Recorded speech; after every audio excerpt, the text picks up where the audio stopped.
Hey everyone, I'm Case Aiken.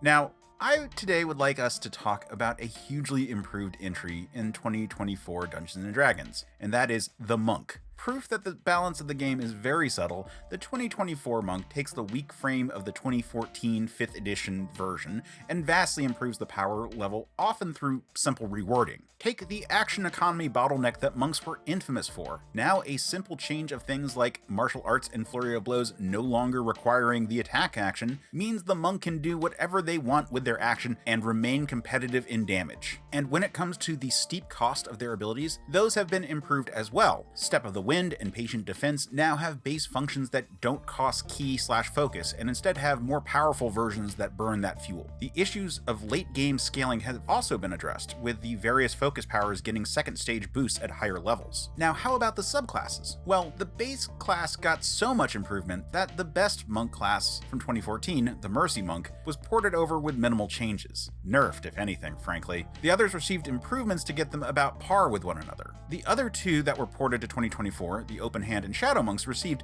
some buffs, but were both decent enough monk subclasses that they only needed minor tweaks. However, the Four Elements Monk was basically thrown out and fully replaced by the Warrior of Elements. So much so that for this conversation, I will treat them as separate subclasses. But that relative power level remaining consistent for subclasses means we can look at the 2014 offerings and, accounting for the improvements to the base class, realistically assess how well they'd fare in 2024. So let's start with a breakdown of the 2024 subclasses. As with every class, we have 4 entries: Mercy, Shadows, Elements, and Open Hand. Formerly, these were all called the Way of whatever, but in 2024, they have been recontextualized as warriors of their respective paths. Let's get the basics out of the way. Monks in both 2014 and 2024 get subclass features at 3rd, 6th, 11th, and 17th. I think the only update really necessary for 2024 is the renaming of Ki as Focus. Otherwise, old subclasses should be pretty plug and play. The 2024 options start with the Warrior of Mercy, which is a small update to the version that first appeared in Tasha's Cauldron of Everything. When it was initially released, this was pretty unanimously considered the best monk of its day, but now I'd argue it's got stronger competition. However, regardless of raw power, it does continue to serve a very unique function. This is the monk that heals. Healing monks are a time-honored archetype, and this performs that role admirably while being viable for other builds as well, ending up being a well-rounded entry in addition to potent. That said, one thing this is not is the Sacred Fist archetype, a monk with some cleric casting, which is sad because I am quite a fan of that. Despite not giving spell casting, it does give a lot, especially out the gate. The Warrior of Mercy at 3rd level gets Hand of Harm, which is a raw damage rider that the monk can tack on to an unarmed strike in exchange for a focus point. It's a nice increase to the monk's damage output, though tempered by requiring a limited resource. They also get Hand of Healing at 3rd level, which you'll never guess, heals. The really nice part of it is that you can trade out a strike from your Flurry of Blows for a Hand of Healing, without increasing the cost of that flurry. It's really efficient use of focus points. Lastly, at 3rd, the Warrior of Mercy gains proficiency in Insight and Medicine, plus the Herbalism kit. It should be noted that those two skills are wisdom-based, and so will be presumably quite good skills for a monk. 6th level is a buff to both the Warrior of Mercy's Hand of Healing and Hand of Harm, adding the poison condition to targets of the Hand of Harm and curing status effects with the Hand of Healing. I'd like to note that the Hand of Healing is a really competitive non-spell-based healing option. Seriously, compare it to the Paladin's Lay on Hands or the Celestial Warlock's Healing Light, and you'll see that the monk is doing quite well in terms of amount healed and action economy when doing that healing. 11th level is an incredible currency fixer for the monk's limited focus pool, allowing even more uses of the Warrior of Mercy's Hands of Healing and Harm, while making flurries of blows without costing additional focus. It's also the spot where this subclass got nerfed. A clause was added to the 11th level feature that says the Warrior of Mercy can only do this extremely focus-efficient style of Flurry of Blows a number of times equal to their Wisdom modifier per day. This seriously limits what was once a huge improvement to the class's core abilities. However, I get it, the base monk's Flurry of Blows has been improved in 2024, and that means way more burst potential with the Mercy monk's subclass features. This was clearly inserted to curb that potential power creep.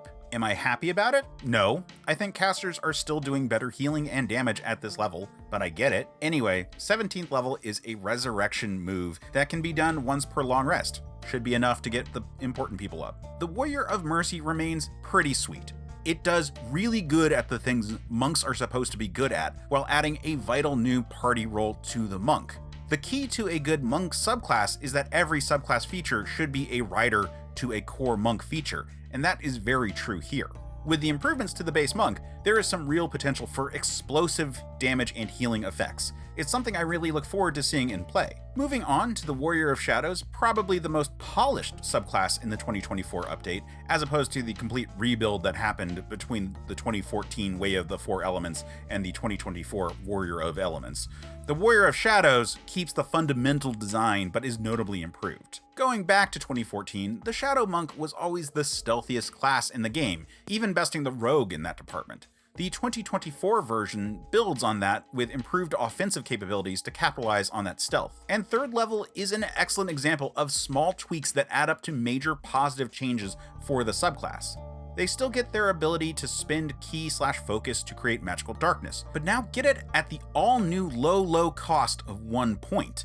And now they can move it each turn, no action required. The Warrior of Shadow now gains innate dark vision instead of the dark vision spell, and they have the desperately needed upgrade that they can see through their own magical darkness. Back in 2014, the solution was to dip Warlock and take Devil's Sight, but now it's baked into the class. Lastly, at third level, they get a wee bit of spellcasting by way of the Minor Illusions cantrip. This lets them use magical tricks to aid their stealth even without any focus points. 6th level is the table stakes for a shadow-themed character ability to move between shadows as a teleport.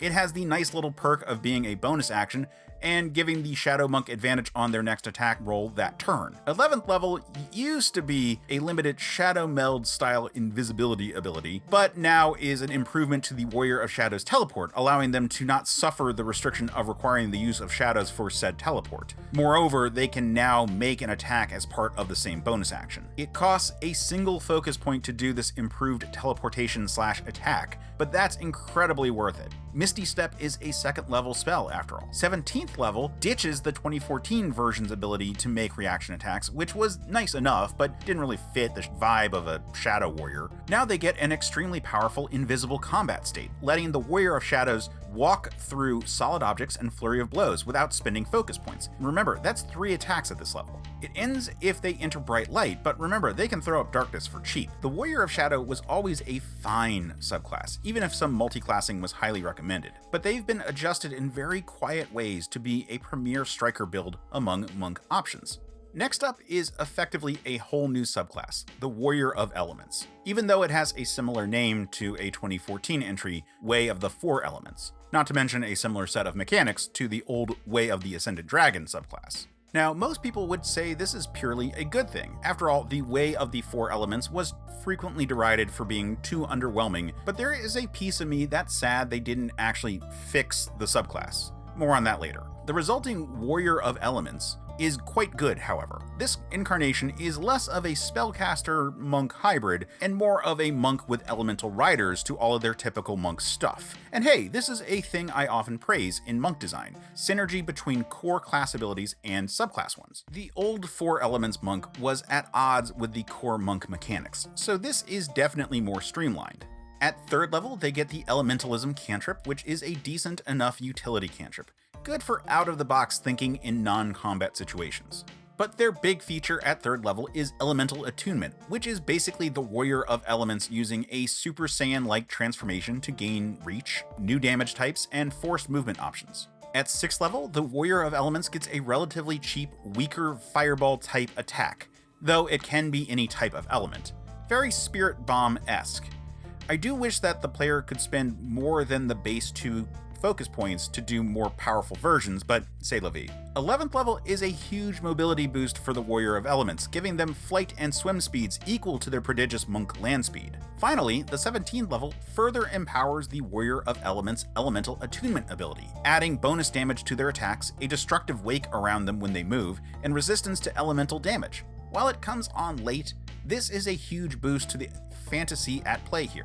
It might not hit the hardest of any monk subclass, but the Warrior of Elements is a versatile and fun subclass that feels like it contributes to the monk's overall capabilities. Last up for the 2024 Player's Handbook monk options is the most monkiest of monk subclasses, the Open Hand. This was the gold standard of monk subclasses prior to the Mercy Monk being introduced in 5e, so let's look at the 2024 version and see if it's caught up. Level 3 sees a major upgrade to the Monk's Flurry of Blows feature, adding 3 options that let the Warrior of the Open Hand push their foes, deny them opportunity attacks, or knock them prone for no additional focus cost. This remains a strong feature that is unchanged from 2014. Level 6 lets the Warrior of the Open Hand do a decent enough heal as a bonus action, improved from an action in 2014. This is a nice enough improvement, though not as substantial now that the monk doesn't need to take the attack action to use martial arts or Flurry of Blows. 11th level has been changed in 2024, no longer a sanctuary effect, which I could never figure out how to use effectively.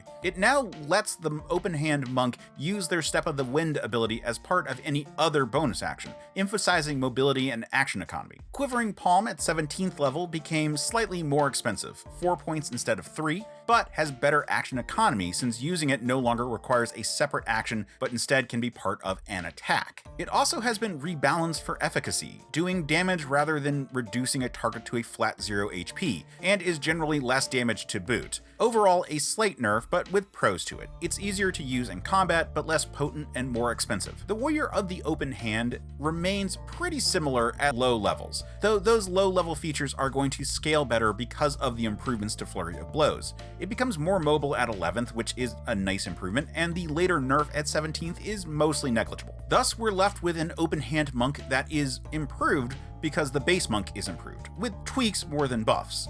It's still a capable subclass, but it's way less flashy than the rest and has lost some luster since the 2014 Player's Handbook.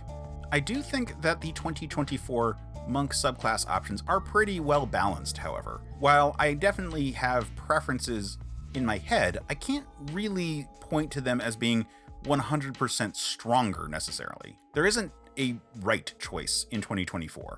So, how do those 2014 ways of stack up against the 2024 Warriors of? Conversion is pretty simple. Really, it's just renaming key to focus, and the classes are good to work, with maybe some specific subclass questions. So let's get started on those. First up is going to sound familiar, as there are more than a few design similarities between the new 2024 Warrior of Elements and the Way of the Ascendant Dragon. This is one of, if not the last monk subclasses introduced into the 2014 5e Dungeons & Dragons rule set, and it shows in many regards the maturity of design that Wizards had gotten to by the end of the edition. It was not as good as the Mercy Monk, however, so let's see where it lines up today. Out the gate, the Way of the Ascendant Dragon gets to change their damage type to one of 4 elemental damages, just like the Warrior of Elements, but they don't need to enter a powered state to do it. They also don't get the range increase. Instead, the Ascendant Dragon gets a reaction reroll on failed charisma checks and the ability to speak Draconic, but then the big feature at 3rd level is that they can exchange an attack roll for a breath weapon effect.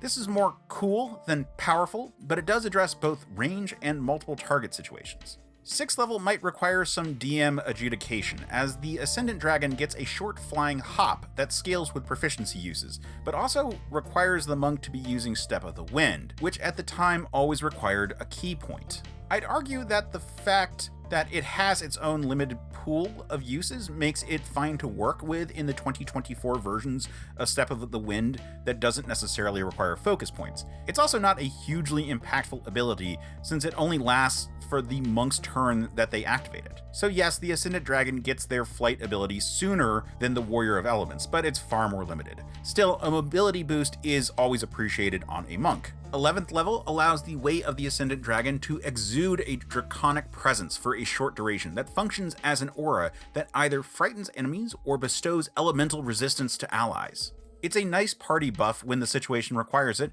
and could potentially be a strong debuff against enemies with weaker wisdom saves.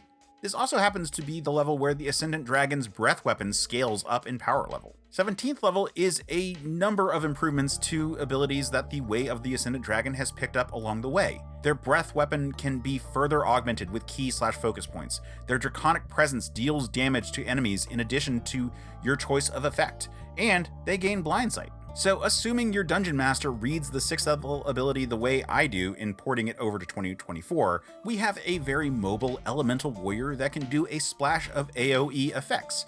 It's a toss-up for me between this and the Warrior of Elements, though I slightly favor the Warrior of Elements.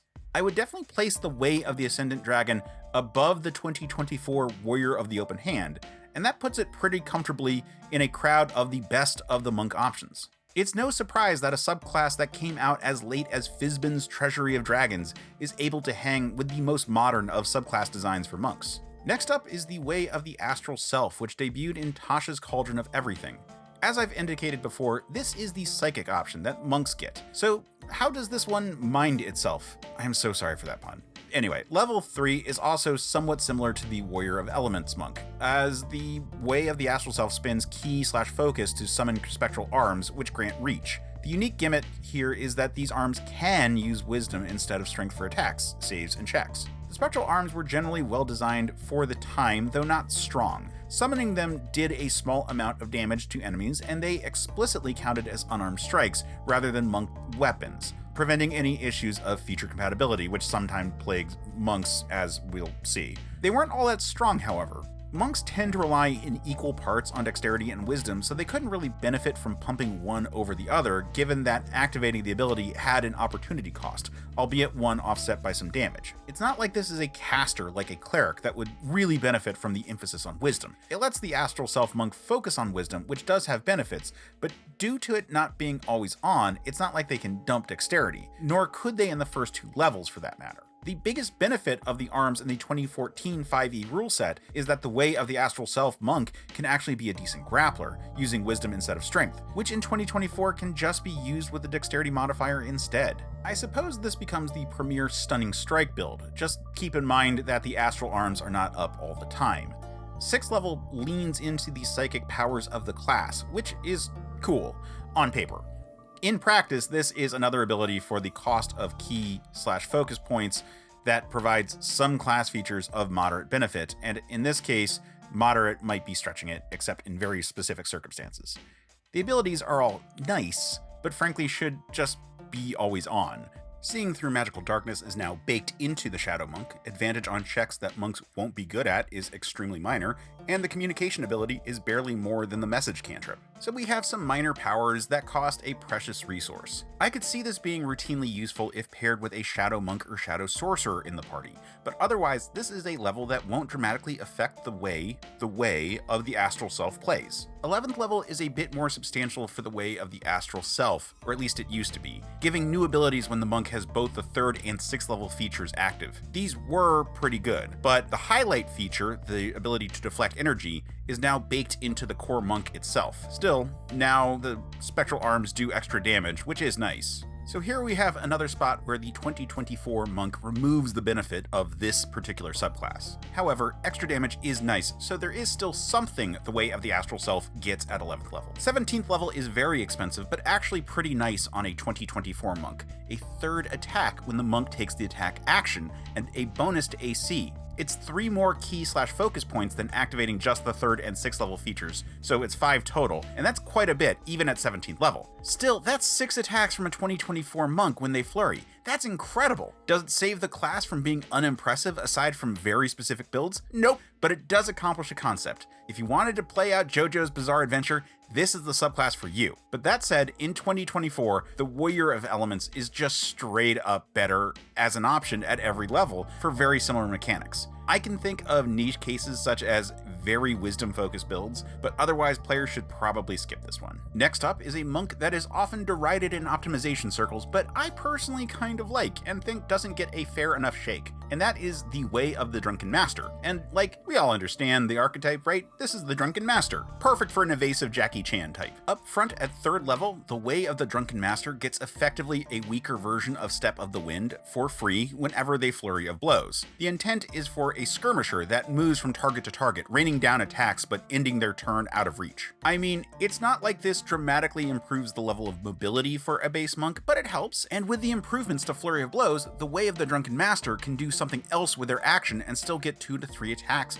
plus a disengaged movement for 1 key/focus point. As I said, I'm a fan of monk subclass design that doesn't tax the existing systems of action and is additive to their existing abilities. Here, this is just a straight up better Flurry of Blows than what the base monk gets, and in 2024 benefits from the improvements to that base monk. Also at 3rd level, the Drunken Master gets proficiency in Performance and Brewer's Tool. Since monks are not particularly good at performance due to their generally low charisma score, and how often in session are Brewer's Tools going to come up, like this is a ribbon feature. Nice to have at most. 6th level is a ribbon, standing from prone for only 5 feet of movement, and a reaction ability to spend key/focus to cause a missed attack to hit an enemy instead. Potentially good if the monk evades a strong hit and has other enemies around to direct it at. So 6th level slightly adds to the Drunken Master's damage output, but it's hard to quantify. 11th level is the astronomically expensive for what it does ability to negate disadvantage on a roll by spending 2 key/focus points. This would be too expensive if this was outright advantage that it gave you, which would accomplish the same thing here, plus have more uses. Seriously, this should have just been 1 point. So while having it, the situation may come up where this makes sense to use. It is, however, unlikely to see much use, and is just a weak and expensive feature for the Drunken Master. 17th level is a real whirlwind type boost to Flurry of Blows, adding 3 additional attacks as long as they hit different targets. It explicitly caps at 5 attacks, but presumably would be 6 in the 2024 rule set. Definitely want to clarify, but it will only come up when surrounded by 6 foes instead of 5. So the Way of the Drunken Master gets a bunch of bonuses to core monk abilities. In the 2014 rule set, this wasn't enough of an improvement on the base monk, which was bad, to offset the class's innate limitations. But the 2024 monk is a lot better, and this is an improvement on that superior base. I put the Way of the Drunken Master roughly around the Warrior of the Open Hand, probably a skosh behind from an optimization standpoint. It's not beating out the other 3 2024 subclasses, but it's not frustratingly far behind. It keeps up well enough and should be fun to play even today. Okay, ready for my hot take? Wizards of the Coast threw out the baby with the bathwater when updating the 2014 Way of the Four Elements Monk into the 2024 Warrior of Elements. I like the new class, but as I've noted, it loses that core concept of being a caster/monk hybrid. Now, there's no debate that the Way of the Four Elements Monk did not do the caster thing very well, but I'm disappointed that there wasn't an attempt to even try to fix the subclass. This is why I needed to make the comparison between the Warrior of Elements and the Way of the Ascendant Dragon. The Way of the Four Elements just had a different flavor, and it's a disappointing flavor to lose, no matter how much I like the new subclass. So in 2014, the Way of the Four Elements Monk worked like this. Rather than getting unique subclass features at 3rd, 6th, 11th, and 17th, they instead could pick from a number of disciplines, learning 1 at each subclass level, totaling 4 disciplines at 17th level. The disciplines were across the board abilities that cost key points in exchange for some supernatural effect, with an elemental theme, often but not always explicitly casting certain thematic spells, like Fireball. In most cases, the monk could expend key to upcast the effect. So before we get into the actual disciplines, let's address that this amounts to 4 subclass features total, and that's generally low for a monk. Okay, 5, but knowing elemental attunement barely counts as a feature. I guess you can swap it out though.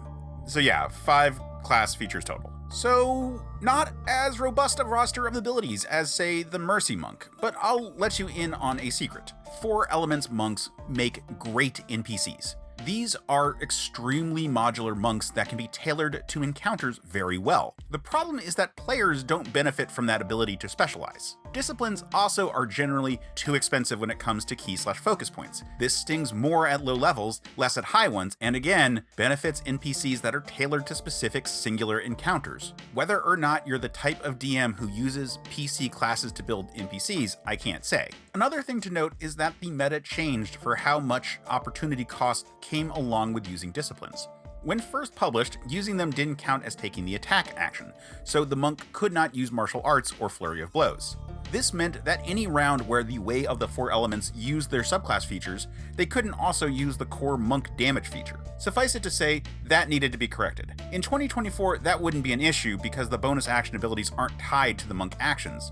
But before that, they introduced an update in Tasha's Cauldron of Everything that let the monk make an attack as a bonus action if they spent ki that round as their action. Clearly, this was a band-aid until the 2024 update righted that wrong. Now, I'm not going to go over every discipline, but I want to point to the types that were disappointing and types that make me wish more love had been paid to the subclass in the 2024 update. Generally, this breaks down to the ones that emulate spells, which are on the whole too expensive, and the ones that don't actually emulate spells and thus tend to be the ones priced more cost effectively. Standouts like the Fist of Unbroken Air and Water Whip, even after the unfortunate errata that changed it from a bonus action to an action, have a reasonable cost for the bigger effects that they have on the battlefield. Meanwhile, look at Sweeping Cinder Strike, which is just Burning Hands, and an expensive version to boot. Burning Hands just isn't a good spell, and if you compare it to the Way of the Ascendant Dragon's Breath Weapon ability, it's just so clearly inferior. And sure, Fireball and Fly are both great spells to have available to your monk, so I don't want to paint all spells as being a bad trade here. The spells are just very expensive in addition to forcing you to pick only a few spells to know. And Lord knows, everyone has pitched a fix to this subclass. It's hard. At minimum, they should be able to way more easily swap disciplines known. Honestly, even each short rest doesn't actually make them that much more powerful, just more versatile, which would be delightful on this subclass. But that doesn't address the expensive nature of the disciplines for the Way of the Four Elements monk. This is a monk who won't be able to flurry like other monks, and that sucks. I see online a lot of sweeping fixes, like across the board reducing the key cost of disciplines by 1. I have my own thoughts, and now that the Four Elements monk is effectively dead, maybe I'll type them up someday. But for now, unfortunately, the Way of the Four Elements is pretty much outmoded by the Warrior of Elements. The 2024 model just gives so many similar but better abilities and doesn't cost an arm and a leg in focus points. I would recommend players choose that or Way of the Ascendant Dragon. Next up is the Way of the Kensai, which in theory is the weapon using monk subclass. More on that later. This is another entry from Xanathar's Guide to Everything, which should speak to how mature the subclass design is. So at 3rd level, the Way of the Kensai gets a few things, but they're kind of a spread of abilities. Bonus weapon proficiencies and can treat the weapons as monk weapons. At the time, this was a big new thing for monks, but Tasha's would basically port that to all monks. They got an AC bonus if the Way of the Kensai makes an unarmed attack as part of their attack action that turn, which is notably not with the weapons gained as part of this same level's class features. Still, the AC bonus is nice, and the only opportunity cost is that they need to split their attacks between unarmed strikes and their weapon. It is really annoying that this doesn't count attacks from the Kensai's bonus action. A bonus action that they also can use now to add a d4 to ranged weapon damage for the round. This does scale slightly as it appears to apply to all ranged attacks for the round, so extra attack does mean that this can potentially be applied twice. And then they get a bonus proficiency with some kind of writing or art tool. This is a ribbon, though potentially character defining. I'm thinking how the X-Men's Colossus is a painter, and that's just like a thing we all know about him. This isn't going to change any mechanical aspect of the character. So 3rd level is a smattering of abilities that aren't just independent of each other, but almost in open opposition. A ranged weapon buff versus an AC bonus if the Kensai makes an unarmed attack, which presumably would not be done at range. Weapon proficiencies, but an incentive to not use them. But I didn't say those abilities were bad. The AC bump is the standout feature, but you could do worse for the archer portion of an archer cleric multi-class that dipped 5 levels for extra attack. Like what? Well, a barbarian or other kinds of monks. Fine, the archery bonus is fairly meh. I think the biggest bump with weapons is the longbow at low levels, though I'm sure there's something else that's more exciting than a longsword.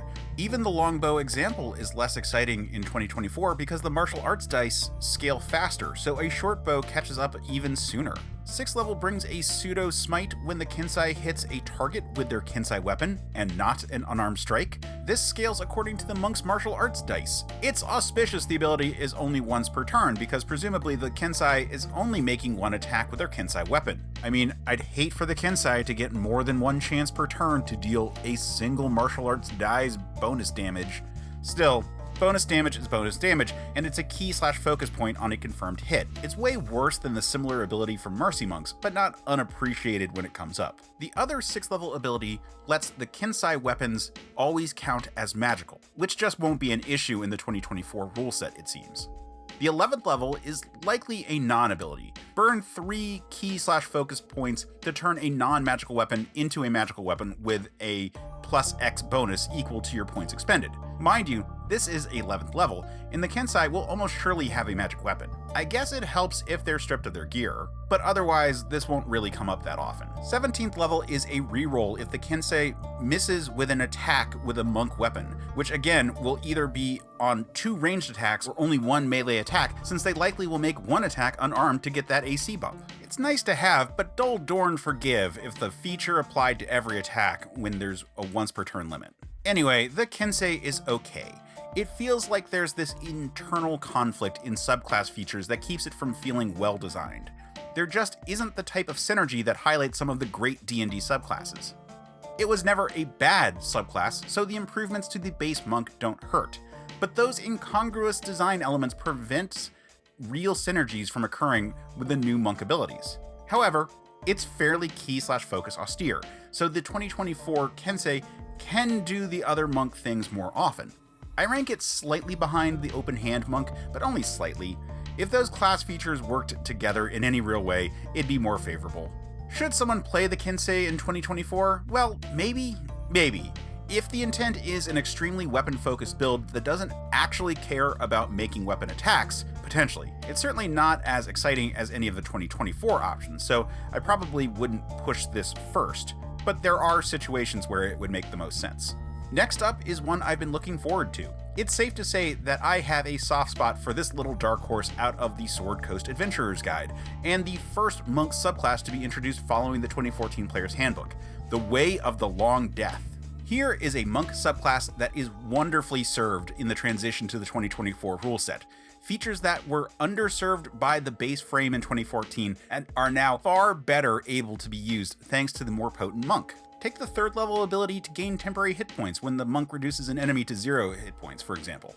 The Way of the Long Death was unlikely to be putting the finishing moves on foes back in 2014, but now with a healthier key pool to draw on and better unarmed strike damage scaling, they can more consistently take them down and thus benefit from the feature. The temporary HP is pretty good too, wisdom modifier plus monk level every time they defeat an enemy at no cost. The 6th level feature also improved in the jump, with the monks now able to use their martial arts or Flurry of Blows ability without taking the attack action. Previously, the action cost meant that using this ability, which uses an action to cause a 30-foot fear effect, cut into the monk's damage output. This was always a shame because the actual ability was pretty sweet.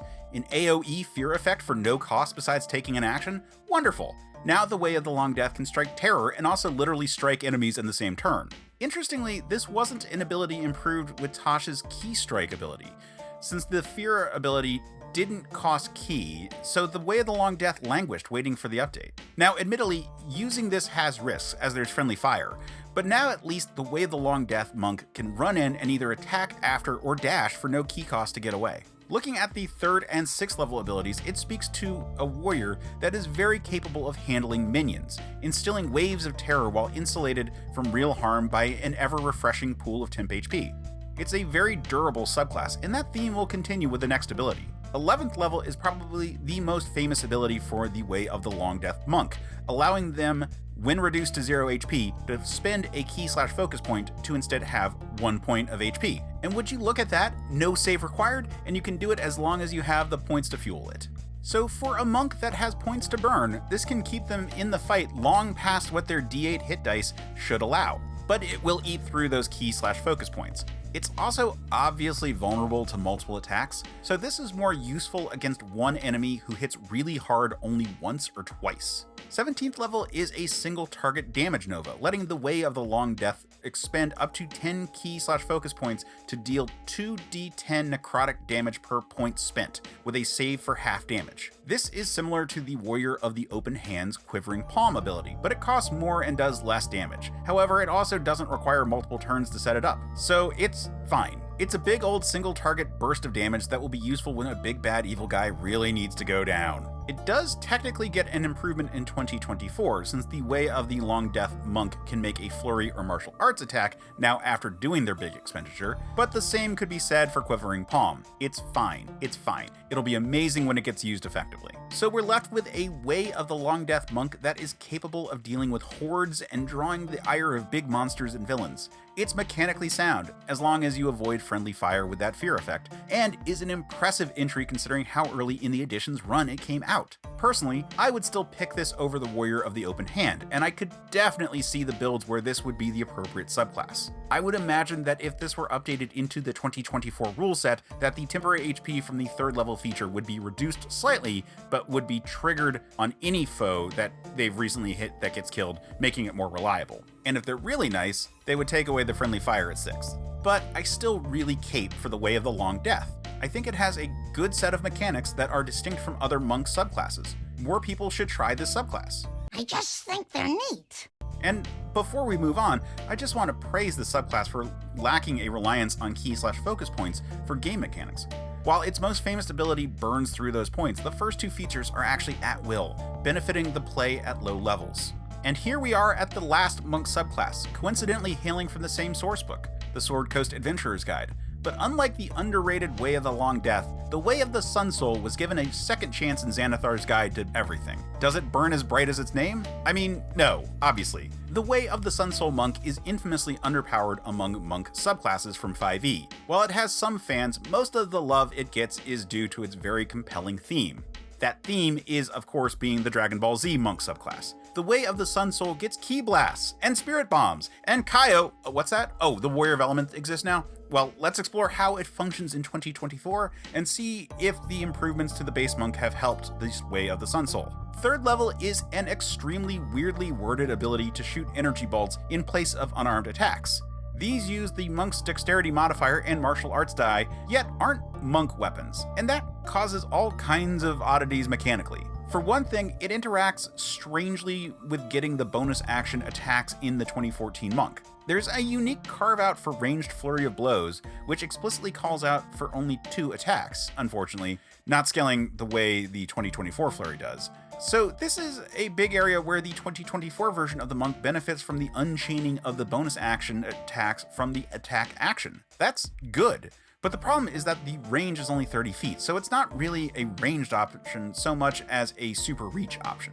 In the absence of any key/focus point expenditure, this class feature accomplishes as much as the monk throwing darts, albeit with a more reliable damage type. That said, I lauded the Warrior of Elements getting 10 feet of reach and their own reliable damage type, and that costs a key/focus point. The Sun Soul doesn't get the forced movement options, however, that the Warrior of Elements gets, and that control element is the real strength of the feature. It's not a bad feature, but it just doesn't change much of the capabilities of the base monk. Maybe I should rephrase that. The feature is badly designed, but not unwelcome on a character. How hard would it have been to say you could just replace any unarmed strike with these Radiant Bolts? Really? Anyway, 6th level. 6th level was more impressive when it first debuted, letting the Way of the Sun Soul monk to cast Burning Hands as a bonus action. This was a huge upgrade over what the Way of the 4 Elements could do at the time, but that was then. By the time Tasha's Cauldron of Everything came out, suddenly 4 Elements monks could make an attack as a bonus action, and the bonus to action economy was less pronounced. Still better, but, well, Burning Hands sucks, even as a bonus action, and this is pretty late to get Burning Hands. The Way of the 4 Elements monk could get Burning Hands at 3rd level, but look, bonus action Burning Hands is potentially useful once in a blue moon when dealing with really tightly clustered groups of enemies. The issue is that it's another non-feature that really won't change much. It's really just been vibes so far. 11th level is an interesting level. I mean, finally. In a nutshell, it's a fireball-style Spirit Bomb type ability that does radiant damage. It starts out free and gets more powerful with key/focus points pumped into it. There's a Constitution saving throw, which unfortunately completely negates any damage. And that sucks. It stings worse with the souped-up version that costs key/focus. However, the ability itself is not bad. The range is excellent. The damage type is way more reliable than Fireball. And with a bunch of key/focus points in it, it's doing similar damage per key/focus point to the 4 Elements version of Fireball. Also, with Tasha's, monks could weirdly make an attack afterwards if they spent key on it. but not without. See, it's weird rules interactions. Now, it's a non-issue. If anything else, this gave the Sun Soul Monk a real ranged option that doesn't cost ki/focus, unless they want to empower it. And that's pretty cool. I like this way more than the 2024 Warrior of Elements similar ability. 17th is a glowing super form where the Way of the Sun Soul can deliver a paltry amount of damage as a reaction to taking melee damage. It's like a very short-ranged at-will Hellish Rebuke that you can't upcast, and that is not a capstone to a subclass. So like 3rd level is fine, and 11th level is actually pretty good, but 20th level is the kind of feature I would expect at 3rd, frankly, even if it's not bad, and 6th level is a feature that I doubt a player would ever actually use seriously. I mean, the Way of the Sun Soul Monk was the worst subclass in 2014, and it's not like the competition has gotten less fierce. It's not even like the 2024 updates even really help it that much, because it's not like it was super ki/focus dependent, and it doesn't particularly benefit from the improvements to melee combat since it's explicitly the ranged option. Obviously, any player thinking about the subclass should probably look at the Warrior of Elements, even more so than the 2014 Way of the Four Elements Monk. The Warrior of the Elements nails the energy-flinging anime-style warrior and rewards the player more mechanically. Like, a flight speed seemed like table stakes for the Dragon Ball Z subclass, yet it would take 10 years before Wizards would figure that out.